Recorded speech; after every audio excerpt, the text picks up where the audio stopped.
Hello students, so welcome back in the third video of communication system और यहाँ पे हम लोग डिस्कस करने वाले हैं about the bandwidth of the signals and किस तरह से आप bandwidth find कर सकते हो. Okay, so bandwidth of the signal already मैं डिस्कस कर चुका हूँ आपके साथ कि it is nothing but the frequency range of a signal is called the bandwidth.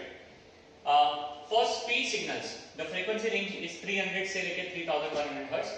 So therefore the speed signals require a bandwidth of 2800 Hz. Simple subtraction है 3100 minus 300 का.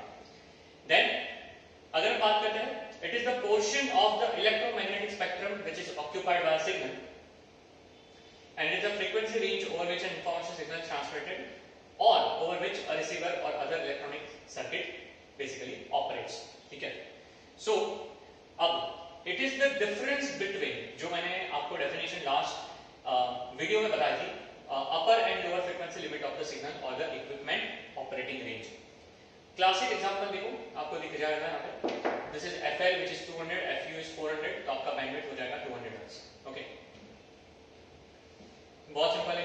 Okay, so similar to message signal, different types of transmission media require different kind of bandwidth. Okay, so एक example मैंने आपको दिया था space signal का.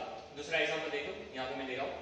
Video signal require bandwidth of about 4.2 MHz to transmit the picture. Okay, as TV signal contains both voice and picture, it is allocated 6 MHz of bandwidth for transmission. Okay, so roughly 4 MHz for your video and 2 for the nothing but your audio. Modulation और demodulation की जो technique है मैंने आपको already बता दी है. Modulation is the process जिसमें हम क्या करते हैं कि आपके पास एक मॉड्यूलेटिंग सिग्नल रहेगा, मेसेज सिग्नल रहेगा, लो फ्रीक्वेंसी सिग्नल, जिसको आप कैरियर के साथ सुपरइम्पोज करके भेजोगे. डीमॉड्यूलेटिंग में क्या होगा कि आप बेसिकली जो सिग्नल आपके पास मिलने वाला है, आप उसमें से कैरियर और मॉड्यूलेटिंग ये दोनों का मिक्सचर जो है उसमें से कैरियर को सेपरेट करोगे, जो इंफॉर्मेशन आपको चाहिए उसको एक्सट्रैक्ट करोगे और आप फिर उसको भेजोगे जो आपका यूजर रहेगा उसके पास. रिपीटर ऑलरेडी डिस्कस कर चुके हैं. Repeater is basically nothing but कि आपका ट्रांसमीटर और रिसीवर का जो कॉम्बो है उसको बार बार हम चीजें अगर सिग्नल नहीं पहुंच पा रहा तो ये कॉम्बो बार बार यूज करते रहते हैं. Okay, discrete signal is basically nothing but the digital signal. Okay, now आपको पता है कि digital signals are in the form of rectangular pulse और द वेव्स. ओके, और आप बेसिकली क्लियर कट पता है कि फ्रीक्वेंसी इज 1/टाइम period. Okay, so different frequency के जो बैंड्स होते हैं, ओके, तो आप यहाँ पे देख सकते हो, बहुत क्लियरली समझ में आ रहा होगा आपको. बेटा एक्सट्रीमली लो फ्रीक्वेंसी का जो रेंज है वो है 30 से 300 हर्ट्ज के बीच में, और फिर इस तरह से आपकी फ्रीक्वेंसी देखो बढ़ते जाएगी. Then comes voice frequency, very low frequency, low frequency and the medium frequency. Range आप लोग नोट डाउन कर लो. 3 के मल्टीपल्स में जा रही है, आप देखोगे 30 से 300 एंड 300 से 3000 इस तरह से है. Then we have amplitude modulation band, high frequency. यहाँ से देखो कंटिन्यू हो रही है. अगर पीछे देखो 300 किलोहर्ट्ज से 3000 किलोहर्ट्ज, 3000 किलोहर्ट्ज पे 3 कन्वर्ट करोगे तो 3 मेगाहर्ट्ज होगा. सो मीडियम फ्रीक्वेंसी 3 मेगाहर्ट्ज तक जा रही है. वहां से ये कन्वर्ट हो जाती है एम्पलीट्यूड मॉड्यूलेशन बैंड में, जो 3 से 30 तक जाती है. वेरी हाई फ्रीक्वेंसी 30 से 300 जाती है. अल्ट्रा आती है 300 से 3000 पे, और सुपर हाई जाती है 3 गीगाहर्ट्ज से 30 गीगाहर्ट्ज पे. Okay, very high. Bandwidth of transmission media बहुत ही अच्छी तरह से यहाँ पे क्लियर कट वे में बताया हुआ है कि आपका ट्रांसमिटेड मीडिया का जो रफ बैंडविड्थ है वो क्या क्या है. ओके, सो यहाँ पे देखो AM का देख पा रहे होंगे, ये आपका ट्रांसमिटेड मीडिया रफली. ओके, देन अगर यहाँ पे आप देखोगे TV comes in this part, FM comes in this part. Okay, फिर आगे ये सारी जो चीज है वो तुम्हारी इंफ्रारेड रेड बैंड है, ये माइक्रोवेव, रडार, और फिर इस तरह से आगे जाएगा. सो आपको पता है फ्रीक्वेंसी यहाँ पे बहुत कम है, यहाँ पे नॉर्मली मिलिट्री पर्पस के लिए यूज होता है. धीरे धीरे आगे जाते हैं, यहाँ पे ये AM रेडियो में चले जाता है, उसके बाद शॉर्ट वेव्स में जाता है. देन TV FM ये साइड में है, और आगे जाते हैं तो सेलफोन की रेंज में पहुंच जाते हो. यू कैन सी 800 मेगाहर्ट्ज के आसपास.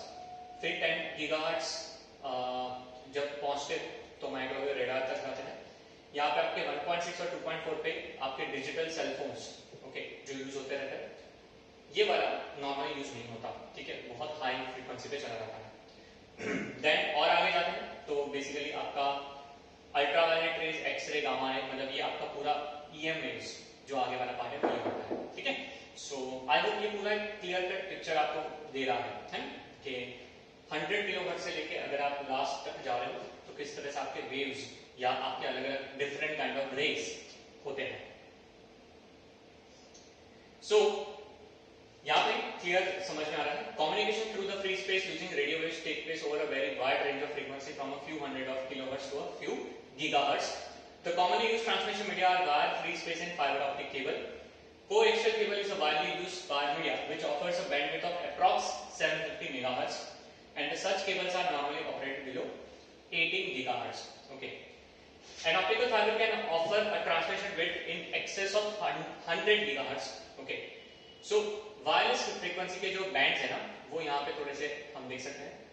सो स्टैंडर्ड ब्रॉडकास्ट एएम, जो अभी हमने वो पूरा डायग्राम देखा था ना, ऊपर फिर मीडियम और लास्ट में एकदम हाई, सो वो आपको एक आइडिया देगा। पहले हमने देखा था कि एएम का आता था, फिर एफएम दिखाया था, आपको याद होगा 88 से 108 के बीच में आप देख लो, है ना, 98.3, 93.5, 94.3 एफएम, है ना, 107.2 एंड सो ऑन, ठीक है। टेलीविजन जाता है रफली 54 से 72 के बीच में। Super high frequency is basically again TV, ultra high frequency, okay. Cellular mobile phone की भी रेंज आई है, ओके, आपने देखा होगा।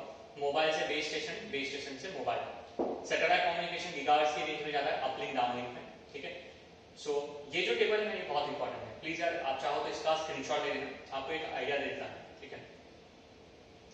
Speech signal requires a bandwidth of I think you know the answer 2800 hertz, ठीक है। Video signal requires a bandwidth of रफली 4.2 megahertz, I think ये भी मैंने आपको बताया था। Then digital signals are in the form of dash waves, so बहुत बार आ चुका है, I think you know rectangular waves. Next propagation of electromagnetic waves, okay. So electromagnetic waves को हम किस तरह से एक जगह से दूसरी जगह भेज सकते हैं, सो बहुत ही क्लासिक है ना, जो आपके पास टेक्निक है वो यहाँ पे हम डिस्कस करने वाले हैं। A radio wave radiated by transmitter antenna propagates through the space and ultimately reaches the receiving antenna. Okay. So यहाँ पे अगर आप देख पाओगे बेटा कि एक तो है कि अगर ये ट्रांसमीटर है तो ग्राउंड वेव्स डायरेक्टली पहुंचेंगे एंड देयर इज अनदर जो बेसिकली स्काई वेव्स होते हैं जो आपके आयनोस्फीयर से रिफ्लेक्ट होकर वापस आते हैं, ठीक है। तो यहाँ पे हम लोग जो डिस्कस करना चाहते हैं, okay, there are three modes of the radio wave propagation, okay. The one जिसका नाम है ground wave propagation, यहाँ पे दिखा हुआ है, I think आप देख पा रहे हो बेटा, okay. The second which is known as the sky wave propagation, जो again यहाँ पे दिखा है, okay, ionosphere से जो reflect होता है, and the last which is known as the space wave propagation. Space wave का मतलब है कि satellite पे जाए और return होना, okay. So the transfer of electromagnetic signal take place over the earth surface, below the earth surface, both A and B. None of this over the earth surface is the correct answer. Basic parts of radio waves in space are ground wave, sky wave, space wave. All of the above is the correct answer. The propagation of electromagnetic signals depends on the factors like frequency, time of the day, atmospheric condition. All of the above. Again, all of the above. And that's it about the third video. So third video में हम लोगों ने दो चीज discuss करी है कि bandwidth अलग अलग सिग्नल्स के क्या क्या होते हैं। मेनली आपको याद रखने हैं वो जो टेबल है, AM का बैंडविड्थ, देन टीवी, उसके बाद आता है आपका सेल्युलर डिजिटल सेल फोन और सैटेलाइट कम्युनिकेशन, ओके, ये पूरा आपका टेबल दिया है। Secondly there are different types of radio propagation, radio wave propagation. तीन चीजें हमने डिस्कस करी, one ground wave, second is sky wave and the third is space wave. अभी तक सिर्फ नाम लेके, पर ये तीनों प्रोपोगेशन क्या होता है, ओके। और तीनों में अभी हमने जैसे देखा कि एक आयोनोस्फीयर है, तो ऐसे एटमॉस्फेरिक कंडीशंस में और क्या कौन से स्फीयर्स होते हैं, okay, not exactly sphere but कौन कौन से लेयर्स होते हैं एटमॉस्फेयर के, तो वो दोनों चीज अब हम नेक्स्ट वीडियो में डिस्कस करेंगे, ओके। सो तब तक के लिए वापस ध्यान से रहे आप लोग। एंड अगेन 3 वीडियो हमारे हो चुके हैं कम्युनिकेशन सिस्टम पे, एनसीईआरटी को उठाओ वापस और जितना पार्ट कवर किया है प्लीज यार एक बार गो थ्रू करो एंड मिलते हैं 4th वीडियो जिसमें हम लोग डिस्कस करने वाले हैं regarding the ground wave and the sky wave. Thank you so much, see you soon, tata, take care.